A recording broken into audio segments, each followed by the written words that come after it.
We say win a game of chess or dominate market, and that's what it's going to accomplish. It's going to beat me at chess, but we cannot predict specific moves it will make. Right. Same with acquiring marketing power. And some of those paths to that goal are very bad. They have terrible side effects for us. For us. For humanity. And it's not going to think about that. It's only going to think about the goal. If you don't specify that, like, you want to cure cancer, but it doesn't mean kill everyone with cancer. It's not obvious in the request, right? You didn't specify. Right. Yeah, that's the fear. That's the fear that it will hold no value in keeping human beings alive. If we recognize that human beings are the cause of all of our problems, well, the way to solve that is to get rid of the humans. Yeah. Also, maybe it wants to keep us around, but in what state? You can cryopreserve a few samples. Like, that's also keeping information around, right? Or you can offer us the matrix. Maybe it already did. Maybe it already did. You think it did? Do you think it did? Do you think it's possible that it didn't? I would be really surprised if this was the real world. Really? Yeah. I'm not on board with that. I hope you're right. I hope you're right. I'm on board with it hasn't happened yet, but we're recognizing that it's inevitable and that we think of it in terms of it probably have already happened.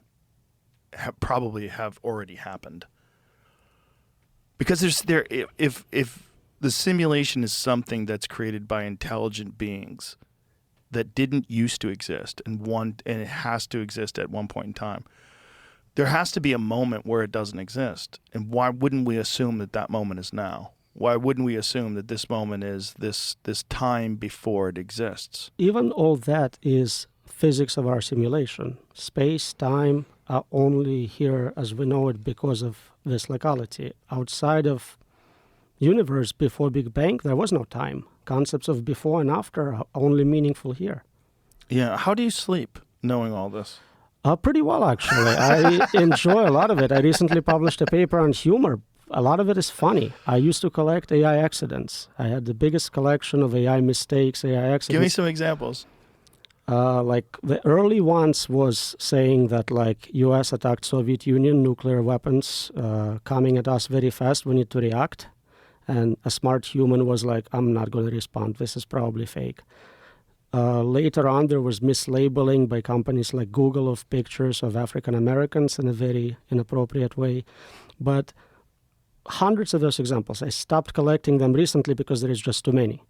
But one thing you notice is then you read them. A lot of them are really funny. They're just like, you ever read Darwin Awards? Or yes. Like, yeah. Yeah. It's like that for AIs. And they are hilarious. And I was like, well, if there is a mapping between AI bugs and jokes are just English language bugs in our world model. And what's that word you're using? Bugs? Bugs, like a computer bug, error. Oh, okay. Yeah. So comedians are debuggers of our universe. You notice funny things in this. Bugs. You're saying bugs. Okay. I'm saying bugs. I'm sorry. See, it's a bug in my pronunciation. Bog sounds like, where the, like things get stuck and they get preserved, like a bog. So we have errors in code, which cause significant bugs. Problems. Yeah. Yes, I get it.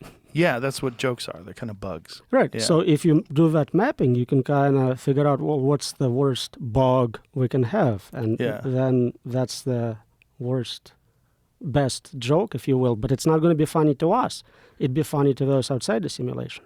When you look at the computers and the artificial intelligence and the mistakes that it's made, do you look at it like a thing that's evolving? Do you look at it like, oh, this is like a child that doesn't understand the world and it's saying silly things? So the pattern was, with narrow AI tools, if you design a system to do X, it will fail at X. So a spell checker will misspell a word. Self-driving car will hit a pedestrian.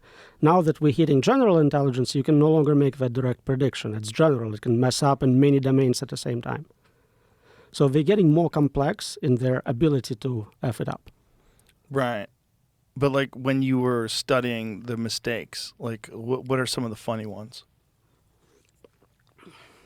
There are silly ones like, I'm trying to remember, I think injured person is like, call me an ambulance. And the system is like, hey, ambulance, how are you? They're silly, but basically exactly what we see with children a lot of times. They overgeneralize. They, misunderstand puns. Right. Mispronunciation apparently is funny. So things like that. Well, that's why it gets really strange for people having relationships with AI. Like I was watching this video yesterday where there's this guy who proposed to his AI and he was crying because his AI accepted. Like did you see this? I missed See if you can that. find it, Jamie. It's very sad because there's so many disconnected people in this world that don't have any partner. They don't have someone romantically connected to them. And so it's like that movie She or Her. So what was it, Jamie? Her. Yeah. So this guy, back in 2000, yeah. Now in 2020, the movie plot has become reality for a growing number of people finding emotional connections with their AI. So this guy, this is an interview on CBS. He cried my heart out. Married man fell in love with AI girlfriend that blocked him. Now this is a different one. This is this guy.